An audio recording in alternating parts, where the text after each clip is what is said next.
नमस्कार दोस्तों, मेरा नाम है अंशुमन नायक और आप सभी का बहुत बहुत स्वागत है इंडियन डिफेंस न्यूज के डिफेंस टॉक सीरीज में, जहां पर हम रोज नए नए डिफेंस अपडेट्स के बारे में बात करते हैं। तो चलिए देर न करते हुए आज की वीडियो शुरू करते हैं।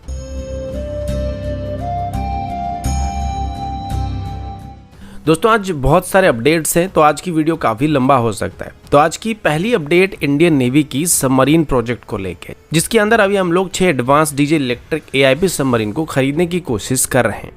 अब अच्छी बात यह है कि इसमें जर्मनी अभी पार्टिसिपेट करने वाला है और जर्मनी इसमें इंडियन नेवी की रिक्वायरमेंट के हिसाब से अपनी टाइप 214 क्लास की सबमरीन की एक मॉडिफाइड वेरिएंट को भारत को ऑफर करने वाला है, जो कि ज़्यादा डिस्प्लेसमेंट के साथ आने वाला है। अब अभी तक इसमें साउथ कोरिया अकेला ऐसा कंटेंडर था जिसकी सबमरीन इंडियन नेवी की रिक्वायरमेंट को पूरा कर रहे थे, लेकिन जर्मनी की एंट्री होने के बाद यहाँ पर साउथ कोरिया के लिए कंपटीशन बढ़ने वाला है। और वैसे देखा जाए तो साउथ कोरिया के पास जो सबमरीन मौजूद है, इसको भी जर्मनी से ही TOT लेके बनाया गया था और इसकी कोर टेक्नोलॉजी लगभग सेम है। हालांकि साउथ कोरिया की तरफ से कई सारे नए सिस्टम को भी अपनी सबमरीन में ऐड किया गया और भारत को जर्मनी के मुकाबले पहले काफ़ी कम कीमत पर अपनी सबमरीन को ऑफर किया जा रहा था और लोकल सिस्टम को भी भारत को ऑफर किया जा रहा था। लेकिन रिसेंटली जर्मनी का जो ऑफर है उसमें जर्मनी भी काफ़ी कम्पिटिटिव पॉइंट में इन सबमरीन को भारत को ऑफर करने वाला है। अब इस बात से साथ साउथ कोरिया थोड़ा सा नाराज है, क्योंकि जर्मनी को इस टेंडर में वापस लाने के लिए भारत की तरफ से काफ़ी कोशिश किया गया था, जिससे शायद अभी साउथ कोरिया को लग रहा है कि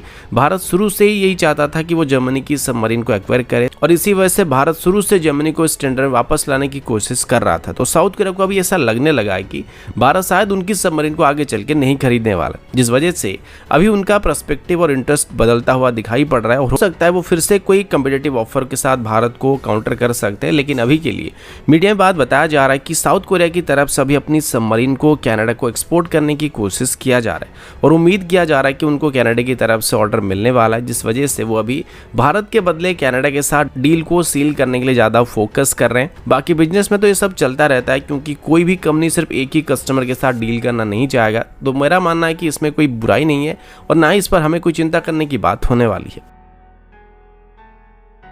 अगला अपडेट इंडियन नेवी की तरफ से है। इंडियन नेवी के पास अभी कुल मिलाकर 2 एयरक्राफ्ट कैरियर मौजूद है, जिनमें से एक का नाम INS विक्रमादित्य और दूसरे का नाम INS विक्रांत है, जो कि हमारा पहला इंडिजिनस एयरक्राफ्ट कैरियर है। इसको हाल ही में इंडियन नेवी में इंडक्ट किया गया है और इसी साल की सितंबर से लेकर दिसंबर के बीच इसको ऑफिशियली इंडियन नेवी में फुली ऑपरेशनल करने का प्लान किया जा रहा है। वैसे देखा जाए तो INS विक्रमादित्य, जो कि 2012 में एक्वायर किया गया था, इसको अभी रिसेंटली एक्टिव ड्यूटी में इन्वॉल्व किया गया था, क्योंकि इसे इंडक्ट करते हुए लगभग 10 साल पूरे हो चुके थे। तो उस वजह से इसको मेजर रिफिट और मेंटेनेंस प्रोसेस से गुजरना पड़ रहा था और लगभग 2 साल या 2.5 साल से इसका मेजर रिफिट चल रहा था। अभी जब इसको दोबारा एक्टिव किया जाने वाला है तो पता चला कि इसमें रिफिट के बाद हाल ही में यूनाइटेड स्टेट्स से खरीदे गए MS-60R हेलीकॉप्टर को भी डिप्लॉय किया जाएगा। ये हेलीकॉप्टर इंडियन नेवी की तरफ से हाल ही में खरीदे गए सबसे लेटेस्ट मल्टी-रोल हेलीकॉप्टर है, जिनको अभी एजिंग सी किंग हेलीकॉप्टर्स को रिप्लेस करने के लिए इस्तेमाल किया जाएगा। अभी हमको यूनाइटेड स्टेट की तरफ से ऐसे 3 हेलीकॉप्टर को पहले से डिलीवर किया जा चुका है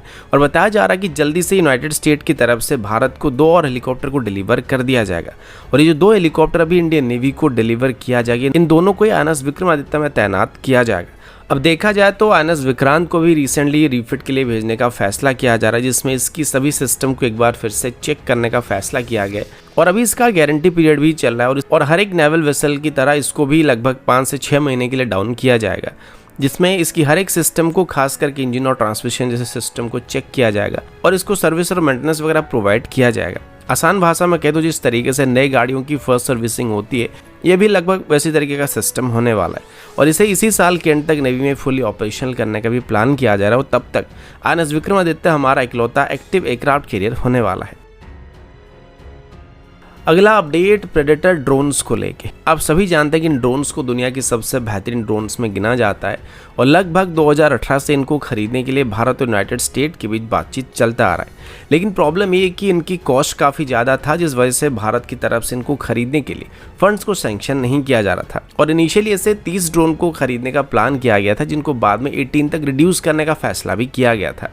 अभी की बात करें तो अभी फाइनली डिफेंस एक्विजिशन काउंसिल की तरफ से इन ड्रोन्स को खरीदने के लिए अप्रूवल दिया जा रहा है और बताया जा रहा है कि जल्दी इनको खरीदने के लिए कैबिनेट कमेटी की तरफ से मंजूरी दे दिया जाएगा। उम्मीद किया जा रहा है कि हमारे पीएम नरेंद्र मोदी जी जब यूनाइटेड स्टेट के विजिट पर जाएंगे उसी दौरान इस डील को लेकर बात आगे बढ़ सकता है। अभी के लिए भारत की तरफ से ऐसे 2 ड्रोन को लीज पर लेकर ऑपरेट किया जा रहा है और पिछले 3 से 4 सालों से हम इसको ऑपरेट कर रहे हैं और इनकी परफॉर्मेंस से नेवी काफ़ी खुश था और खास करके नेवी के सजेशन की वजह से अभी इन ड्रोन्स को खरीदने का प्लान किया जा रहा है।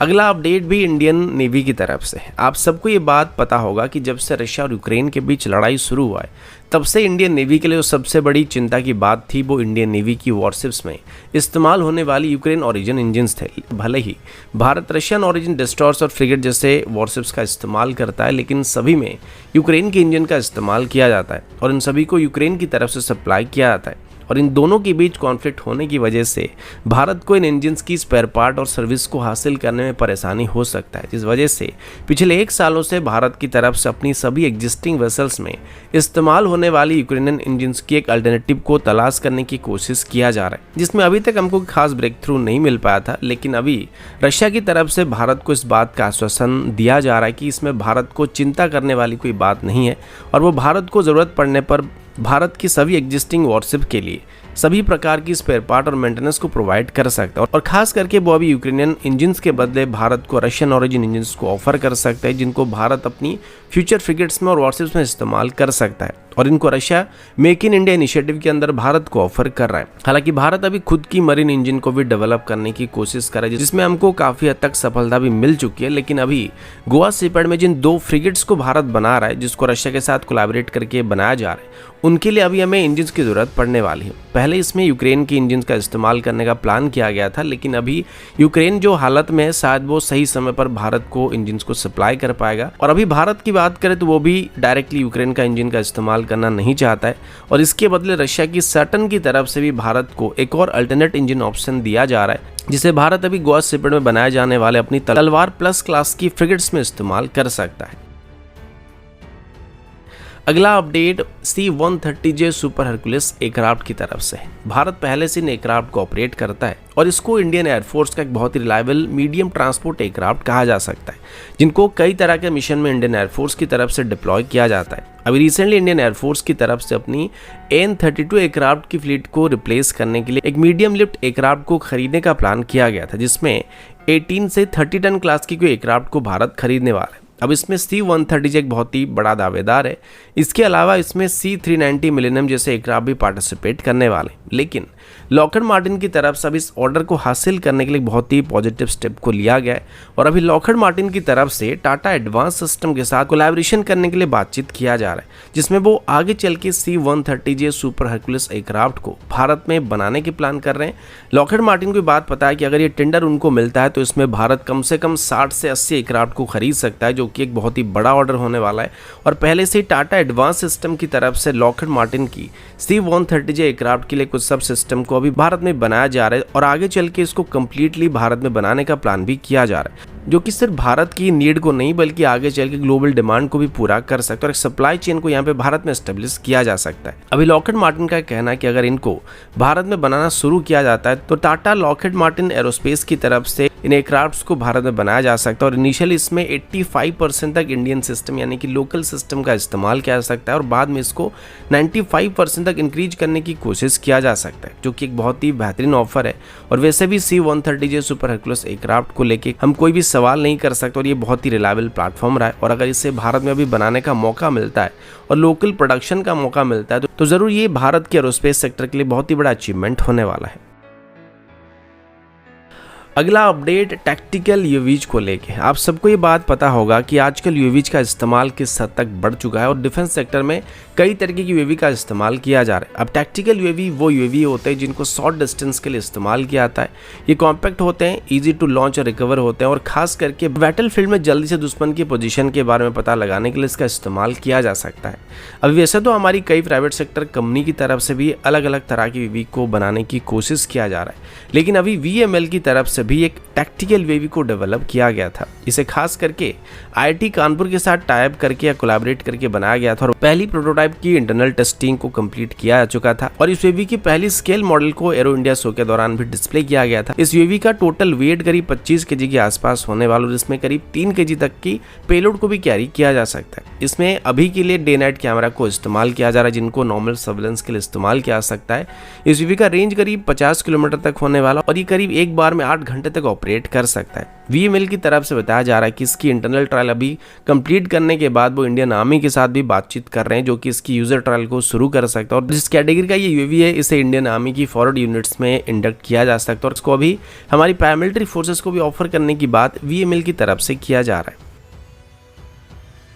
अगला अपडेट भी इंडियन आर्मी की तरफ से। अभी पिछले अपडेट में हम VML की तरफ से डेवलप किए गए एक टैक्टिकल यूएवी के बारे में बात कर रहे थे, जिसको अभी इंडियन आर्मी को यूजर ट्रायल के लिए ऑफर करने के लिए VML की तरफ से कोशिश किया जा रहा है। और पिछले कुछ सालों में इंडियन आर्मी की तरफ से इस कैटेगरी के अंदर कई तरह की यूएवीज, ड्रोन्स और लॉटरिंग मुनिशंस को अपनी सर्विस में शामिल किया चुका है, जिनको दुश्मन की हेवीली आर्मर्ड टारगेट्स को, बंकर्स को और टैंक्स को भी डिस्ट्रॉय करने के लिए इस्तेमाल किया जा सकता है। लेकिन अभी आर्मी की तरफ से कुछ लाइटवेट कैटेगरी की और मिनिएचर लॉटरिंग मुनिशंस को खरीदने का प्लान किया जा रहा है, जिनको खरीदने के लिए इंडियन आर्मी की तरफ से अभी हमारे कई प्राइवेट सेक्टर कंपनियों के साथ बातचीत किया जा रहा है। आर्मी का ये कहना है कि ये जो मिनी लॉटरिंग मुनिशंस होने वाले हैं, इनको मेनली सिंगल साइज सोल्जर को या सोल्जर्स की ग्रुप के ऊपर अटैक करने के लिए हम लोग इस्तेमाल कर सकते हैं और ये साइज में काफ़ी छोटा और कॉम्पैक्ट होगा, जिस वजह से हमारे सोल्जर इसको आसानी से अपनी बैकपैक में कैरी कर सकते हैं और छोटे होने की वजह से इनको डिटेक्ट करना काफ़ी मुश्किल होने वाला है। दरअसल आर्मी की तरफ से अभी मिनिएचर लॉटरिंग मुनिशंस को ग्रेनेड्स की जगह पर खरीदने का प्लान किया जा रहा है और आर्मी का कहना है कि